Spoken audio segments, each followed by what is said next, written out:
Zoti Cakrani, si e keni lexuar gjithë ato çka ka ndodhur, po themi, që nga shkarkimi i Arion Veliajt nga Këshilli Bashkiak dhe më pas vendimi i Këshillit Ministrave për të pra, duke i kërkuar presidentin për të dekretuar datën e zgjedhjeve, duke i dërguar listën e bashkive dhe më pas në kohë rekord presidenti i vendit ka dekretuar datën 9 nëntor për zhvillimin e zgjedhjeve në këto bashki, ndërkohë nga ana tjetër kemi një ankesë nga ana e Veliajt në gjykatën kushtetuese, e cila ka deklaruar se me ankesën automatikisht pra procesi për të zhvilluar zgjedhjet në Tiranë anullohet.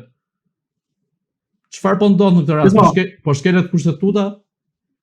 Nëse do ta përmbledhim në pikpamje juridike, mund të themi që është një grusht, një puç institucional. Pse është i puç institucional?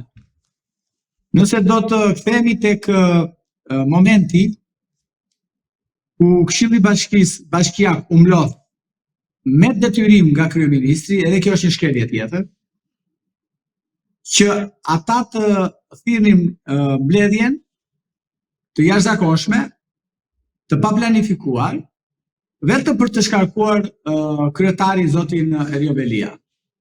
Tani, këtu jemi tek neni 62 i ligjit 139/2015 i ligjit për vetëqeverisjen, pra të pushtetit vendor. Po çfarë thot ligji? Ligji thot që neni 62 që ndër të tjera për shkarkimin e kryetarit bashkisë, kur kryetari bashkisë mungon pa arsye 6 muaj në ushtrimin e funksionit të tij, pra në vendin e punës. Që do të thotë, ashtu 3 muaj më fal, që do të thotë që zoti Velia kishte munguar 6 muaj. Këtu tani kjo ka edhe atë dilemën e saj, sepse një person i cili mungon në punë, nëse ju apo unë apo kushdo tjetër që është një punë, i zgjedhur apo i komanduar apo i emëruar, natyrisht pyetet pse mungove në punë, apo ja. Pse nuk e ardhur 6 muaj. Ndërkohë që Këshilli Bashkisë duhet që të thirrte zoti Velia, avokatët përfaqësuesit e tij ligjor dhe zoti Velia ti parashtronte, ti njoftonte, ti komunikonte ditën e mbledhjes dhe arsyet pse ata ishin mbledhur. Dhe arsyet do të bëni kërkesë pse keni munguar në vendin e punës për 6 muaj, pra në ushtrimin e funksionit tuaj. Dhe në këtë kuptim duhet dëgjuar pretendimi i zotit Velia, pra i kryetarit të bashkisë, pretendimi i avokatëve të tij. Jo thjesht i pretendim, po një pretendim në kuptimin që se nuk erdha se isha në paraburgim. Jo, një pretendim i arsyetuar ligjërisht. Dhe zoti Velia duhet të kishte shkuar në mbledhjen e Këshillit bashkë me përfaqësuesit e tij ligjor dhe të jepte argumentat e tij pse kishte munguar dhe pse nuk duhet shkarkuar. Pra, e drejta për t'u dëgjuar, sepse ne kemi parë këtu kemi qenë që kanë shkuar me pranga, po deshët ju, të shoqëruar nga policia në kuvendin e Shqipërisë deputetët cilët do hiqej mandati. A nuk u veprua në këtë mënyrë që me zotin Mark Froku dikur shkoi në kuvend? Ilir Beqa e kështu me radhë. Pra, kemi edhe rastin e zotit Berisha që kishte munguar 6 muaj në kuvendin e Shqipërisë, por aty u dëgjua dhe pavarësisht pastaj u mor në konsiderat pra parashtrimet e tij dhe arsyet e mungesës. Dhe ai nuk u shkarkua. Pra, nuk u doq mandati. Në kuptim të kësaj procedure duhet të ishte thirrë zoti Velia. Tani ai nuk u thirr dhe e drejta për të dëgjuar është një shkelje e rëndë kjo e ligjit, për një shkelje e rëndë procedurale që e bën këtë që në këtë moment të pa vlefshëm. Sepse nëse ne shkojmë në gjykatë me një paditë të dikujt, kur pala tjetër duhet të dëgjohet, apo jo. Kështu në kuptim të kësaj, zoti Velia që këtu nisi keq. Pastaj shkarkimi i tij. Ore se pyetja është, ore këshilltar ju, që ngritët dorën aty, pa argumentuar, pa vlerësuar arsyet, shkaqet e kështu me radhë, pa e dëgjuar, çfarë keni votuar ju?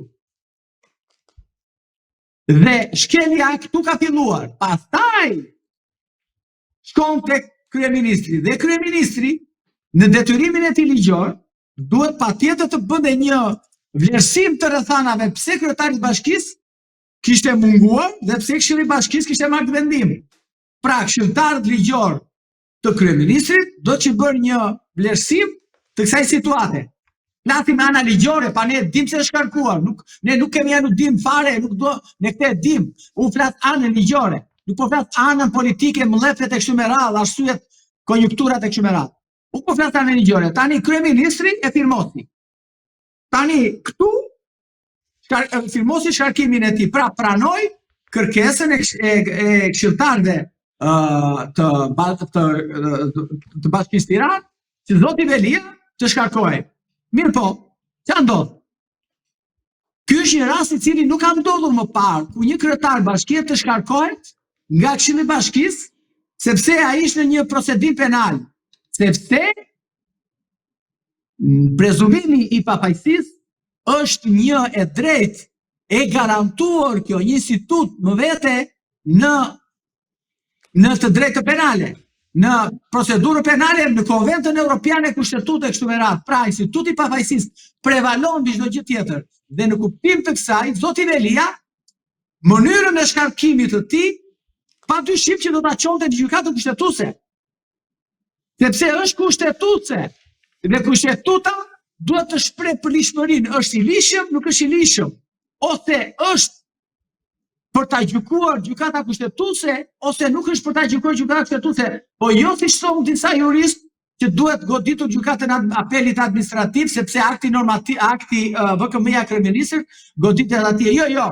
Kjo është një procedurë që është ndjekur në bazë të një ligji dhe ligjet dhe një ngërsh juridik, siç është rasti konkret, dhe një shkelje ligjore goditet padyshim në gjykatën kushtetuese, sepse pushteti vendor ka dy baza, ka kryetarin e bashkisë, ka dhe Këshillin e Bashkisë. Apo, dhe duke patur këto dyja, të dyja këto janë kushtetuese, janë të përcaktuara në kushtetutë. Pra, siç është kryeministri, Këshilli i Ministrave, parlamenti, ashtu si edhe pushteti vendor. Pra, janë të sankcionuara dispozitat kushtetuese. Dhe plus pastaj që kemi sankcionim edhe në pushtet për autonominë e pushtetit vendor. Dhe autonomia e pushtetit vendor është e përcaktuar edhe në autonomia e pushtetit vendore që janë pjesë integruese e Konventës Evropiane, po padyshim pastaj edhe të Bashkimit Evropian kështu me radhë. Kështu që ta ezaurojmë të pjesën e lishmërisë apo palishmërisë së kësaj historie, sepse jemi përpara këtij fakti që zoti Velia ka ankimuar në gjykatën kushtetuese faktin e shkarkimit të tij, momentin e shkarkimit të tij. Është kushtetues, është ligjor, është kushtetues apo jo? Pastaj shkon te presidenti. Tani, presidenti i Republikës mori sugjerimin apo mori kërkesën e kryeministrit dhe atë materializoi në një dekret. Por mos harrojmë që kjo mënyrë e shkarkimit të zotit Velia është ankimuar gjykata kushtetuese dhe gjykata kushtetuese duhet shpritur që ajo të shpreh për lishmërinë ose jo të veprimit që kanë kryer këshilltarët dhe kryeministri. Sepse në ndodh nesër që nëse gjykata kushtetuese në datën kur janë zgjedhjet, datën 9, apo në datën 10 apo 11 shprehet se shkarkimi i zotit Veliaj ishte antikushtetues. Çfarë do bëjmë ne këtu? Çfarë do bëjmë, se kjo është pyetja që bëhet, sepse ne e çojmë në gjykatë kushtetuese, çdo ankimohet në gjykatë kushtetuese për të që mos të ketë pasoja një veprime të tilla, pra ligji mos jetë pasoja, veprimet mos japin pasoja, se po dhan pasoja veprimet, çfarë vlerë ka më gjykimi i gjykatës kushtetuese? Është njësoj që ne kur ndërtojmë një dig në anë të lumit apo kudo e ndërtojmë që lumi mos, kur të dali lumi, mos të mbyti arat apo fushat, dhe ta prej diga, në momentin që ne mbyten arat dhe ndërtojmë digën, nuk ka më vlerë ajo, sepse dëmi është bërë edhe në rastin konkret, do i pritur patjetër që të shprehë gjykata kushtetuese, që për Tiranën vetëm, se ngërqimisht për Tiranën, nuk është për problemi për qytetet e tjera. Qytetet e tjera, presidenti ti dekretonte, ta saktonte datën, por për Tiranën duhet ta ndalonte dhe se jo ta i të konsultoj edhe me konstitucionalist në këtë vend, po pse jo mor dhe me gjykatën me gjykatën kushtetuese, të konsultojmë, ka asgjë të keqe, presidenti bën konsulta para se nxjerr një dekret. Kjo është thelbësore në demokraci, sepse tashmë ne jemi përpara një puçi kushtetues. Zoti Velia është bërë puç kushtetues aktualisht.